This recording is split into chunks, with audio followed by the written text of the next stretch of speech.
Hello बेटा, welcome to ग्रोट्री academy. बेटा आज हम लोग बात करेंगे विंड स्टॉर्म एंड साइक्लोन के लेक्चर 2 की। ठीक है, लेक्चर 2 स्टार्ट करने से पहले बेटा हमें एक बार ये देखना होगा कि हमने लेक्चर 1 में क्या पढ़ा। तो आइए एक बार हम लोग क्विक रिवीजन कर लेते हैं। लेक्चर 1 में बेटा सबसे पहले हम लोगों ने जो टॉपिक रीड किया था वो था अबाउट विंड। विंड क्या होती है, विंड के फ्लो का कॉज क्या होता है। उसमें हम लोगों ने ये भी देखा था कि डिफरेंट एयर प्रेशर और अनइवन हीटिंग की वजह से क्या होता है, विंड फ्लो करती है। ठीक है, साथ ही साथ अर्थ का रोटेशन भी इसका कॉज है। उसके बाद हम लोगों ने बात की कि एयर का प्रेशर, एयर जब प्रेशर डालता है यानी कि एटमॉस्फेरिक प्रेशर का फेनोमेना, कुछ जनरल फेनोमेना हम लोगों ने देखा था क्या होता है, कैसे होता है। उसके कुछ बेसिक एग्जांपल्स भी हम लोगों ने देखे थे एयर प्रेशर के, जैसे टीन कैन का क्रश हो जाना। साथ ही साथ हम लोगों ने देखा था कि एक पेपर शीट को फोल्ड करके अगर हम लोग रखते हैं और नीचे से फ्लो करते हैं तो एरिया यानी कि लो रीजन का एरिया और हाई रीजन का एरिया यानी कि प्रेशर के रीजन का एरिया किस तरीके से वर्क करता है, ये सारी चीजें हम लोगों ने देखी थी। सिरिंज का कॉन्सेप्ट हम लोगों ने समझा था। ये सारी चीजें बेटा हम लोगों ने लेक्चर 1 में देखी थी। मैंने ये भी कहा था कि आप अपने सराउंडिंग में जरूर एक बार चेक करिएगा कि कितने इस तरीके के एयर प्रेशर के बेसिक फेनोमेनाज आप आइडेंटिफाई कर सकते हैं। ओके, तो जिन बच्चों ने आइडेंटिफाई किया होगा मुझे कमेंट सेक्शन में जरूर से कमेंट करिएगा कि किस तरीके से आपने कौन से फेनोमेना को आइडेंटिफाई किया कि ये एक एयर प्रेशर का एग्जांपल हो सकता है। ठीक है, तो मुझे कमेंट सेक्शन में बेटा जरूर से कमेंट करिएगा। ओके, नाउ अब हम स्टार्ट करते हैं बेटा लेक्चर 2 को। लेक्चर 2 में थोड़ा सा और चीजों को डिटेल समझेंगे। अब देखिए लेक्चर 2 में सबसे पहला टॉपिक दे रहा है एयर एक्सपेंड्स ऑन हीटिंग। ये जो एयर होती है बेटा ये नॉर्मली हीट होने पर एक्सपेंड करती है। अब लेकिन एक्सपेंशन का जो वर्ड आता है इसका मतलब क्या होता है, एक्सपेंशन का मतलब होता है अपने एरिया में, अपने वैल्यूम में इंक्रीमेंट लाना। बेसिक एक्सपेंशन का मतलब होता है अपने दायरे से बड़ा होना, यानी कि जितने में वो थे अब उससे ज्यादा एरिया या वैल्यूम वो कवर करते हैं। द टर्म देखिएगा यहां पर लिखा हुआ है, मैं डिटेल समझाता हूं आपको क्या कह रहा है। The term expansion of air, then it means to say expansion of air का मतलब होता है means the increase in the volume, air के वैल्यूम में इंक्रीमेंट होना, increase in the volume of air, air में इंक्रीमेंट होना, उसके वैल्यूम को बढ़ाना, that is called expansion. When the air is heated, its volume increases. जब एयर हीट होती है, एयर को आप क्या करते हो, हीट करती है, तो उसका वैल्यूम इंक्रीज होता है and occupies a bigger space, और वो एक बिगर स्पेस को क्या करती है बेटा, ऑक्यूपाई करती है। अच्छा अब एक चीज और याद रखना, अगर हीटिंग करने पर स्पेस बड़ा हो रहा है तो कूल करने पर स्पेस छोटा भी होगा। ओके, आगे देखिए क्या कह रहा है, air is a mixture of gases. Air जो होती है वो कई गैसेस का मिक्सचर है। अब आगे कह रहा है ऑन हीटिंग, अब इन्हीं गैसेस के मिक्सचर्स की वजह से जब इनको हीट किया जाता है तो इनके molecules, the molecules of air gain kinetic energy, इनके मॉलिक्यूल्स को काइनेटिक एनर्जी मिलती है और काइनेटिक एनर्जी मिलने से इनका जो मोशन होता है वो बहुत ज्यादा होता है। तो कह रहा है it moves away from each other, यानी कि मोशन बहुत ज्यादा होने से और बहुत रैपिड मोशन होने से ये एक दूसरे से दूर होते जाते हैं। अब जब ये एक दूसरे से दूर होंगे तो ये स्पेस ज्यादा ऑक्यूपाई करेंगे जिसकी वजह से इनका वैल्यूम क्या हो जाएगा, बढ़ जाएगा। कह रहा है it moves away from each other दस ऑक्यूपाइंग मोर ए स्पेस, ये ज्यादा स्पेस ऑक्यूपाई करेंगे, therefore the air become lighter, volume बढ़ेगा। अब चूंकि ये स्पेस ज्यादा ऑक्यूपाई करेंगे, वैल्यूम बढ़ेगा, तो एयर भी क्या होती जाएगी, लाइटर यानी कि हल्की होती जाएगी, क्योंकि एयर के मॉलिक्यूल तो उतने ही हैं लेकिन इनका वैल्यूम क्या हो रहा है, बड़ा होता जा रहा है, तो ये क्या होते जाएंगे बेटा, हल्के होते जाएंगे। ठीक है, इसी वजह से जो वार्म एयर होती है, warm air rises up because, क्योंकि ये हल्की हो जाती है, क्योंकि वार्म एयर ज्यादा बड़ा वैल्यूम कवर करती है, हल्की हो जाती है और इस वजह से ये ऊपर की तरफ जाती है, rises up. Where as comparatively cool air tends to sink toward the earth surface, लेकिन जो ठंडी हवा होती है, कूल एयर, ये नीचे की तरफ रहती है। क्यों, क्योंकि इनके पार्टिकल्स के बीच में ज्यादा डिस्टेंस नहीं होता और दैट्स व्हाई ये स्पेस कम कवर करते हैं, वैल्यूम कम कवर करते हैं और ये हैवी हो जाती है। यानी कि जो कूल एयर होती है वो ज्यादा वेट होती है, यानी कि उनका वेट हॉट एयर के वेट से ज्यादा होता है, यानी कि ये लाइटर नहीं होती हैं, हैवी होती हैं, और इसी वजह से ये नीचे होती हैं। और जो लाइटर एयर होती है वो ऊपर होती है, क्योंकि वो हीट होती है। आगे कह रहा है when the air is heated it's become lighter and rises up in the sky। अब इसके कुछ एग्जांपल भी अभी आपको मिलेंगे। This is the reason that when the burn woods the smoke rises along with the hot air near the place of fire. तो आप कितनी भी हॉट एयर्स को देखेंगे, जैसे कि स्मोक, धुआं, देखिए धुआं क्या होता है, अगर मान लीजिए कोई फ्लेम जल रही है, जैसे मान लीजिए कुछ जलने वाली चीजें लगी हुई हैं, ठीक है, ये कुछ जलने वाली लकड़ियां लगी हुई हैं। अब इसके ऊपर क्या हो रहा है बेटा, फ्लेम जल रही है, मान लीजिए कि ये फ्लेम क्या हो रही है, जल रही है।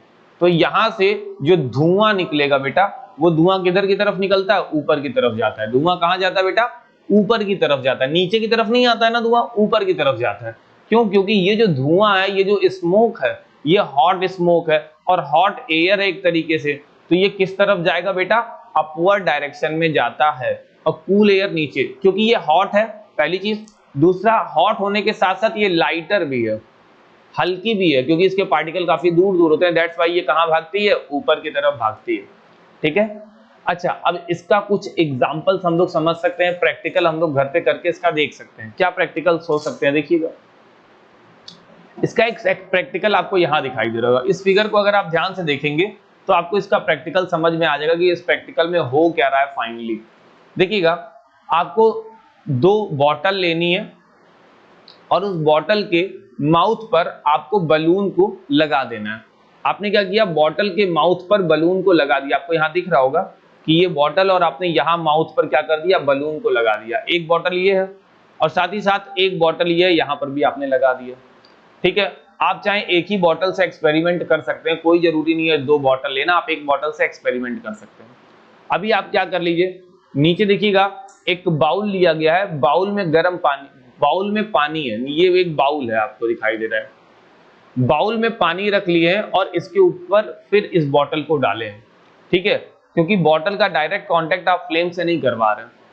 अब एयर हीट होगी, सॉरी, अब जब ये बाउल हीट होगा तो उसके अंदर का वाटर हीट होगा, वाटर हीट होगा तो ये बॉटल हीट करेगी और बॉटल के अंदर की एयर हीट करेगी। ठीक है, इतने कॉन्सेप्ट पे हैं।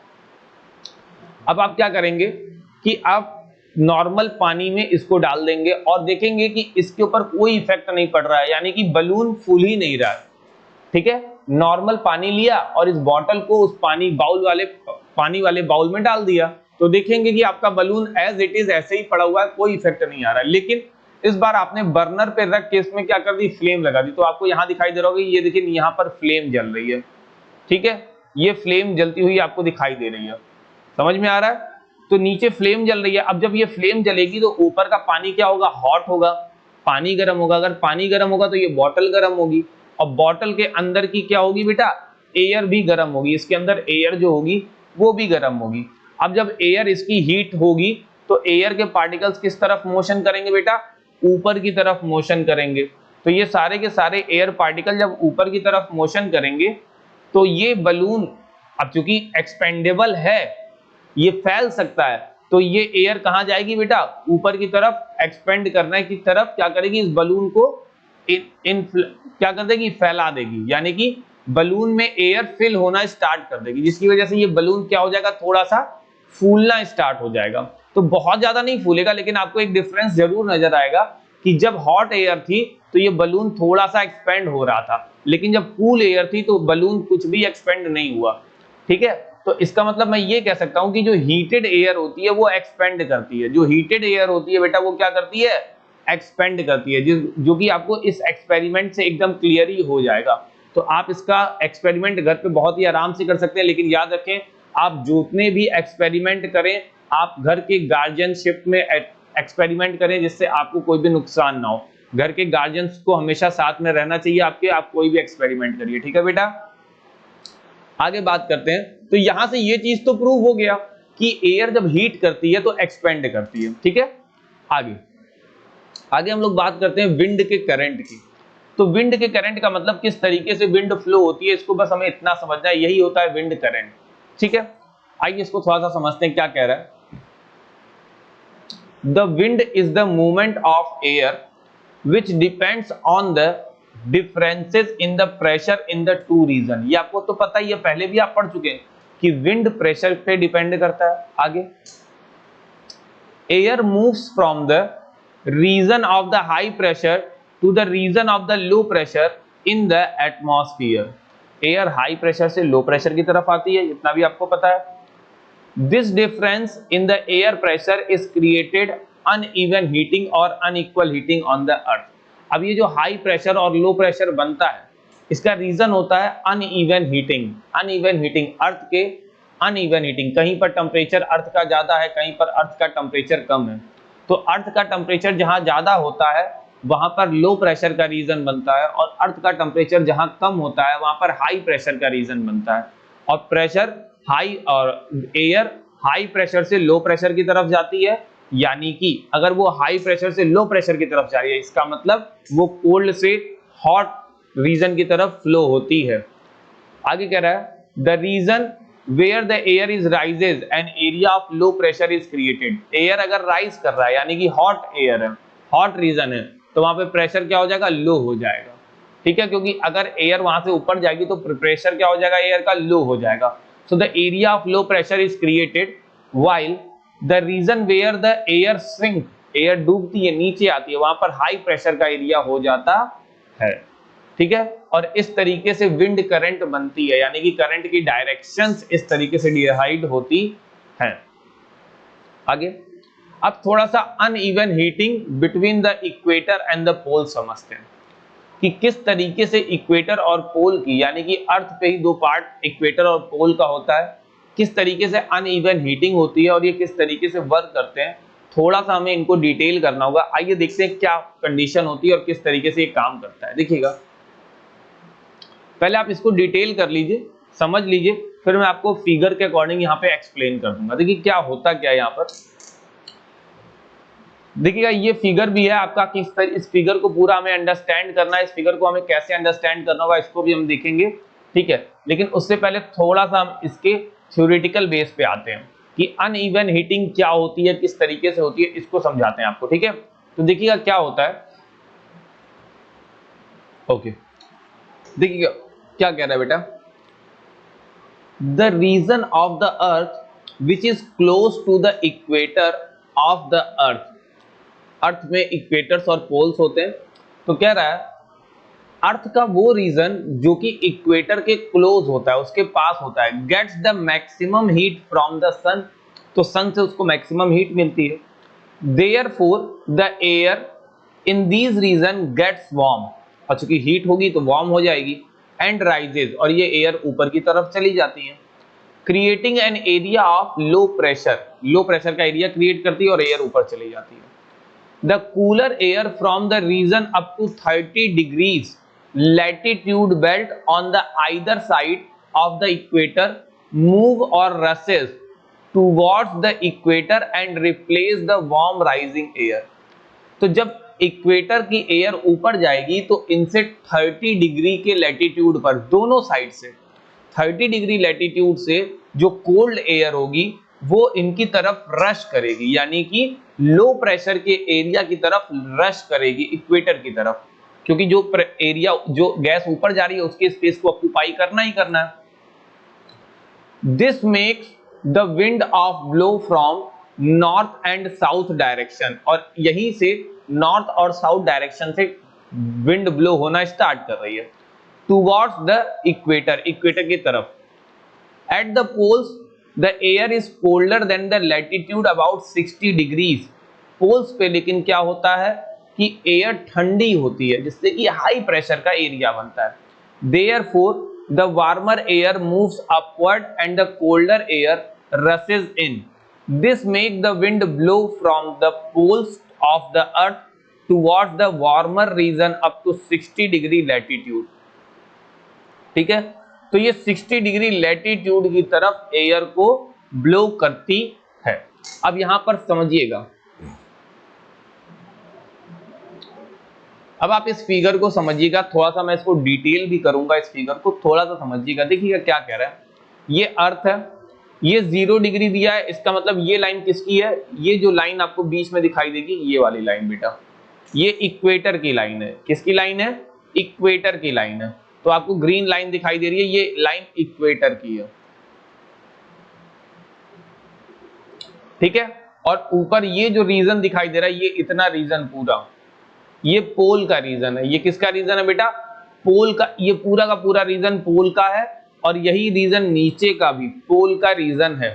अब इसको अलग अलग नाम से भी हम लोग जानते हैं, जैसे ये कह रहा है कि ये पोलर स्टरलाइज है, पोलर स्टरलाइज ये वाला सेक्शन हो गया, ये वाला सेक्शन प्रिवेलिंग वेस्टरलाइज है, और ये ट्रेड विंड है। बेसिकली इक्वेटर के अगल बगल 30 डिग्री लैटिट्यूड तक ट्रेड विंड आपको दिखाई देती है।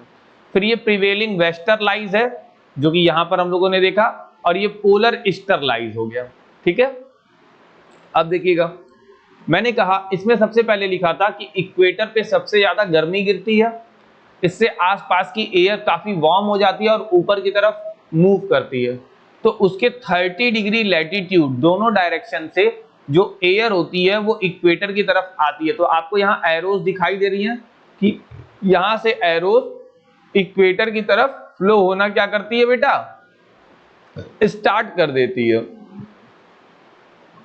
दिखाई दे रहा है समझ में आ गया। आगे, अब चूंकि इक्वेटर काफी ज्यादा हॉट रीजन होता है, दैट्स वाई ऐसा होता है। लेकिन इसी को पोल में क्या कह रहा है कि जब पोल की बात करते हैं तो पोल क्या होता है बेटा, ठंडा रीजन होता है।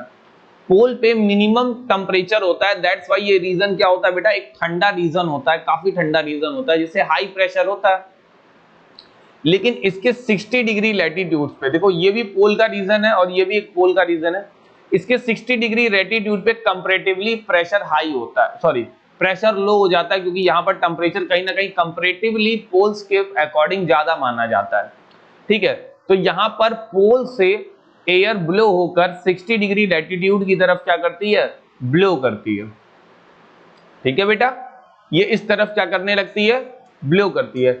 लेकिन अब जब हम इक्वेटर की बात करते हैं तो 60 डिग्री से 30 डिग्री के बीच में जो एयर होती है वो टुवर्ड्स द पोल की तरफ क्या करती है बेटा, टुवर्ड्स द पोल की तरफ फ्लो करना स्टार्ट करती है, जो कि नॉर्थ साउथ डायरेक्शन में। इस तरीके से हम लोगों को डिफाइन करना होता है।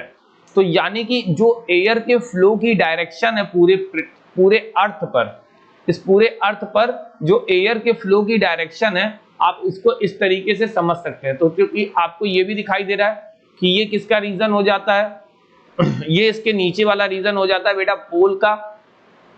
साथ ही साथ आपको ये भी लाइन दिखाई दे रही है कि ये जो लाइन है बेटा, कि ये लाइन किसकी है हमारी, ये लाइन है हमारी इक्वेटर की। ये सबसे ज्यादा हीट को गेट करती है। अब इसके 30 डिग्री लैटिट्यूड यानी कि बोथ साइड से एयर अंदर आना स्टार्ट करती है। तो ये किसका रीजन हो जाता है बेटा, ये पोल का रीजन है। याद रखिएगा, ये रीजन किसका है, पोल का रीजन है। और इसके साथ ही साथ हमें एक रीजन और दिखाई देता है, वो किसका रीजन हो जाता है बेटा, वो रीजन हो जाता है हमारा इक्वेटर का। यानी कि ये जो रीजन आता है बेटा, ये हमारा इक्वेटर का रीजन आता है। ये किसका रीजन आता है बेटा, इक्वेटर का रीजन आता है, ठीक है। इसको हमेशा दिमाग में रखिएगा। देखिए ये रीजन, मैं थोड़ा सा और डार्क मार्कर यूज कर लेता हूं, ये रीजन हमारा पोल का हो जाता है, ठीक है। ये रीजन क्या हो जाता है बेटा, हमारा पोल का रीजन हो जाता है, ठीक है। तो थोड़ा सा केयरफुल जरूर रहा करिए बेटा। अब देखिएगा, इसमें हम लोगों को ये समझ गए कि विंड की डायरेक्शंस हमारे पूरे के पूरे अर्थ पर किस सिस्टम से फ्लो होती है।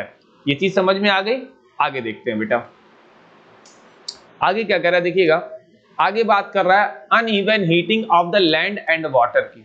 अभी देखिएगा, यहां पर अनइवन हीटिंग हम इक्वेटर और पोल की कर रहे थे, यहां पर अब हम uneven heating of land and water को समझेंगे। Uneven heating of the land and water, इसको समझते हैं। क्या कह रहा है, कह रहा है during the summer the earth near the equator warms faster, ये ज्यादा गर्म हो जाता है इक्वेटर पे। ऑब्वियस सी बात है, अभी आपको दिखाई दिया कि ये जो इक्वेटर का पॉइंट होता है, ये क्या होता है बेटा, सन के सबसे पास होता है, इसलिए ये जल्दी गर्म होता है। So that's why during the wind summer season, गर्मियों के दिनों में इक्वेटर जल्दी गर्म होता है। Then the water in the oceans, the air above the land gets warmer and rises up in the sky creating a low pressure area। अब इससे क्या होता है कि लैंड जल्दी हीट होता है और एयर ऊपर की तरफ चली जाती है। अब जिससे सी की तरफ से या ओशियंस की तरफ से जो एयर होती है वो टुवर्ड्स द लैंड आती है, ठीक है। तो इस तरीके से एयर का ब्लो होता है और इसी को हम लोग क्या बोल देते हैं बेटा, सी ब्रीज। क्या बोल देते हैं, आपने प्रीवियस चैप्टर हीट में आपने पढ़ा है कि अगर जो एयर है वो ओशियन से या सी से लैंड की तरफ जाती है तो वो क्या हो जाता है बेटा, सी ब्रीज हो जाता है। तो ये जब लॉन्गे ड्यूरेशन से होती है तो ये वहां के वेदर क्या वो हो जाता है, ठीक है। तो आगे इसमें क्या रहा है बेटा, ध्यान दीजिएगा, इसको हम लोग आगे डिटेल करते हैं। आगे इसमें क्या रहा है, therefore the winds flow from the ocean towards the land. This wind carry a lot of moisture with them and bring rain। इससे रेन भी होती है। It is a part of water cycle। ये वाटर साइकिल का एक basic part है। These rain bearing wind are called the monsoon wind। और इसी विंड से मानसून भी आता है क्योंकि इसमें मॉइस्चर बहुत ज्यादा होता है, यही बारिश के लिए एक क्या हो जाता है, रीजन बनता है हमारे, ठीक है। लेकिन ठंडियों में क्या होता है बेटा, during the winter the direction of the winds get reverse. ठंडियों में ये डायरेक्शन उल्टी हो जाती है, जैसा कि हम लोगों ने देखा लैंड ब्रिज में, ये ठंडियों में डायरेक्शन उल्टी हो जाती है। वाटर ज्यादा वार्मर होता है comparison to the land. The wind blows from land to the sea due to the difference in air temperature between the land and sea। This happen so because during winter the land cools down faster, land जल्दी ठंडा होता है than the water in the ocean and the temperature of water in the ocean is higher than that the land। अब land की air जो कि high pressure की होगी वो टुवर्ड्स द ओशियन जाती है, ठीक है। So the warm air over the ocean rises up and creating a region of low pressure and the cooler air from the land rushes towards the ocean। Thus the air flow from land to the ocean carrying a little water vapor, hence bring only a small amount of rain in the winter season। इसलिए सर्दियों में ज्यादा पानी भी नहीं बरसता बेटा, गर्मियों में देखो पानी बरसता है, एक जब खत्म होने वाला रीजन होता है तब आता है। अब आपको यहां पर दिखाई दे रहा है कि ये जो एयर्स चल रही हैं सी से लैंड की तरफ, ये सारी एयर्स सी से लैंड की तरफ जाती हुई जो दिखाई दे रही हैं, ये ड्यूरिंग द समर सीजन है। कब है बेटा, समर सीजन में। लेकिन जो एयर इस तरफ जो एयर इस तरफ आती हुई दिखाई दे रही है, ये इस तरफ आती हुई एयर दिखाई देगी आपको, ठीक है। यानी कि देखिएगा ये एयर की डायरेक्शन इस तरफ है, ये विंटर सीजन में होता है। ये कब होता है बेटा, विंटर सीजन में होता है, याद रखिएगा। तो इस तरीके से समर सीजन और विंटर सीजन में भी एयर का फ्लो अलग अलग डायरेक्शन से होता है। आई होप आपको ये लेक्चर तो समझ में आ ही गया होगा। फिलहाल बेटा आज के लेक्चर में हम लोग इतना ही देखेंगे, बाकी की चीजें नेक्स्ट लेक्चर में डिस्कस करेंगे। अब एक चीज और देख लेते हैं कि नेक्स्ट लेक्चर में होगा क्या। नेक्स्ट लेक्चर में बेटा हम लोग पढ़ेंगे स्टॉर्म, यानी कि थंडर स्टॉर्म, साइक्लोन, टॉर्नेडोज, इन सब के बारे में पढ़ेंगे। ओके, तो फिलहाल मिलते हैं बेटा हम लोग नेक्स्ट लेक्चर में। ओके, बाय बाय, अपना ख्याल रखिए बेटा। और एक चीज जरूर से याद रखिए कि आपको अपनी पूरी मेहनत के साथ पढ़ना है, अपनी बुक की रीडिंग अच्छे से करनी है, उससे रिलेटेड एक्सरसाइज पूरी फिल करनी है। फिर मैंने बोला था कि मैंने आपको पहले लेक्चर में कहा था कि आपको अपने एयर प्रेशर का फेनोमेना जो देखने को मिलता है, इस लेक्चर के स्टार्टिंग में भी बोला था कि आप मुझे कमेंट जरूर करिएगा, तो आप कमेंट जरूर करिएगा बेटा, ठीक है। आगे फिर मिलते हैं हम लोग नेक्स्ट लेक्चर में। Bye bye.